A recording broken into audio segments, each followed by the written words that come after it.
that was emphasized even for little ones like we were.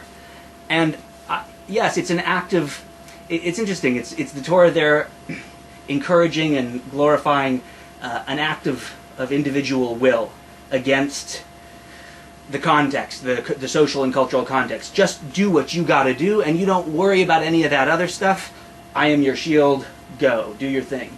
And it's interesting because reading it now at an older age, it actually makes me think of, because a couple of weeks ago we were reading Moshe in his final oration, telling people that if you follow the will of your own heart, you're screwed, and you just do what you're told, which is the polar opposite of Lech Lecha, I think. And so I think of the Quran, because the Quran, it starts with Muhammad in Mecca, and he's all brash and do your thing, and the society doesn't know anything, and you just gotta figure out what's right and do it. And then when he gets to Yathrib, which later is Medina, and then he actually has a little society to govern, suddenly it's a whole different ballgame. Suddenly it's like, no, you follow the rules are these, this is how you do it, don't step out of line. And so the scripture itself, the Quran, actually embodies that transition. So I think I kind of feel the same thing here. If this is from the earlier stages of Jewish history, or this is the moment where, you know, we've got nothing, we're just like, you know, you've got to keep your own counsel and go for it. And then by the time you get to the end of the Torah, it's like, okay, no, now you people just do what you're told. So it's two different. To me, it's the polar opposites.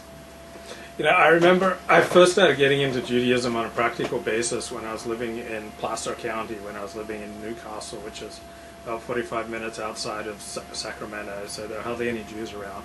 But there was, in neighboring Nevada County, there was the Nevada County Jewish community, but they didn't have many members. So when they would do services on Friday night, they'd recruit these like Messianic Christians who would do the musical instruments. They'd have Messianic instruments, really? like Messianic Christians, like playing guitar and like singing some of these Hebrew songs. They must have been, the Messianics must have been happy as pigs in shit. They would like to be invited to a synagogue. Right. Because there were so few Jews. Yeah. We'd try to do Torah studies with them, but like whenever we'd like go through Genesis, they kept seeing Jesus. Yeah, yeah, totally. And they'd all like start chatting amongst themselves. Yeah. That means Jesus. Totally. Well, that didn't work too well. No. The music was easier, but the Torah study was a little more difficult. Well, and that's not just them. I mean, that is true. You look at the Hebrew Bible with evangelicals, and it's neat because they have so much knowledge of it. But yeah, you notice a pattern start to emerge, is that everything is a cryptic reference to Jesus. Melchizedek, who's introduced here, Jesus, is Jesus. Like for some of them, like they think that, and Mormons think that Adam and Eve gave birth to Jesus, and that Jesus actually was alive the whole time, and Melchizedek is his first kind of public appearance. So if you meet somebody who claims to be associates themselves with Melchizedek in some way and is Jewish, very often they're actually an evangelical. Have you seen the new movie W? I have not. Oh, I saw it this week, and it's pretty funny. It kept my attention the whole time, and it runs about 2 hours or so, and I wish it had gone another half hour. I mean, but there's the theme of the call. It's throughout, like George W. feels the call to stop drinking, right, and then feels the call to be born again, and then when he's doing his cabinet meetings in the movie, maybe he does this in real life too, like he always ends his cabinet meeting with like bowed head and session of prayer. Yeah. And I was thinking, this is like so religiously unsophisticated. I mean, we normative Judaism, as I understood it, believes that God stopped speaking to us directly with Prophet Micah at the end of the Hebrew Bible, and like, you know, there were some Jews who heard a call 2,000 years ago and they went off and formed Christianity. Right. Like, we don't trust the call, and we don't trust the heart anymore. We trust the law. Absolutely, that's right. But there is also the call, you know, certainly more in Hasidic Judaism, where they feel a little more spontaneity. I mean, they feel the call that Menachem Schneerson's the Messiah.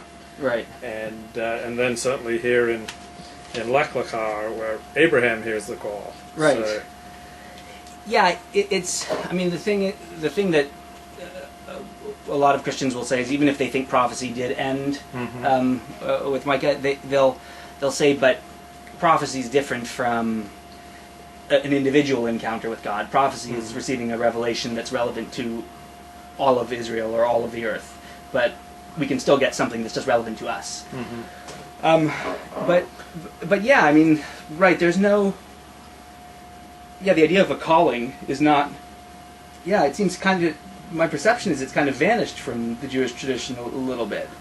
and it seems like I find it really jarring on my adopted Jewish sensibility. I mean, you were born Jewish, so maybe you can tell me, do you find it jarring when Christians talk about, I heard the call, that God called me to the ministry, and God called me to move to LA, or God called me to... I don't find it jarring. I for a long time in my life, I would have just found it simply untrue, kind of a wish fulfillment thing. Right. I think I'm no longer. I think that was a little arrogant of me. I mean, I know that that's how people work. I mean, people can create all sorts of experiences for themselves out of nothing but their own imagination and willpower. So, I just didn't. It's just not my world. I mean, like, I don't know who they're talking to, and I guess my sense was that it's some kind of internal dialogue that they're projecting out into the cosmos. I guess that's still... Like, I'd feel weird if I was in George Bush's cabinet and we had to close every cabinet meeting with, like, bowed head prayer. Well, yeah, I mean, it would be insensitive to do it with you. I mean, because they should find a way, I mean, I'd be willing to make a motzi even. Right. Well, then maybe that's the compromise. Okay, Luke, you say a motzi, and then we'll do the bowed heads, and we're all good. But yeah, I mean, you respect as best you can, the sensibilities of the people around you. But I don't find it undemocratic, for example. I mean, I think, okay, you elect someone of faith, they get to practice their faith. Right. It's just, but it's just. Well, but what do you look when he says lech lecha? One of the interpretations is that, it's go into yourself, go and look for. So a bowed head and kind of. Yeah. It is cognitive. It does fit with lech lecha. Yeah. The call stuff. But so do you find it I don't trust it. I don't trust people when they say I got called to anything. Right. I don't trust it. What do you think they're? What do you think is I'm not actually denying. going on? I don't deny that it happened. I just don't believe it. I'm skeptical, and it just jars me because I don't think in those terms. Right. The scary thing potentially is that then they no longer need to provide any justification for what they're doing. Like, Right. oh, I got a call to wipe out Century City. Well, someone, you ought not wipe out Century City. Well, I got a call, so fuck off. Like, I mean, that's, it protects you from dialogue with other human beings.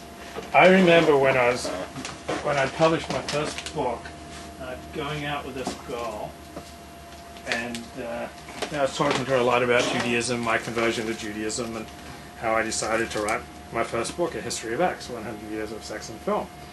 Ooh. And she said, so, as I was kind of telling her about my life, she said, so God called you to write a history of porn. That's, you're just going along and you felt the call. Right. That God wanted you to write this book. And I thought about it and said, when you put it that way, I guess that's, that sounds pretty ridiculous. Well, look, my problem traditionally has been the word God, because I never have known what people are referring to. But for me, I mean, since I was 9 years old, right. Beth Am had me until I was 9. Then at 9, I felt like I wised up to him. I thought they had tricked me. But no, like when my father-in-law talks about God, I realize he's talking about what I understand is just the product of really communing with who you are, understanding, stuff I mentioned before, understanding your own emotional mechanics, understanding your own heart, your own mind, how it works, and then figuring out really what things you would pursue, not out of fear, but out of genuine just desire. Right. And to me, to him, that seems to be what God is. God is the real free choice that's not driven by any sort of fear. Right. So if that's God, then okay, then yeah, I believe. But so for you, maybe it's the same thing. You just don't trust the word God. Is that possible? No, I don't trust when people say God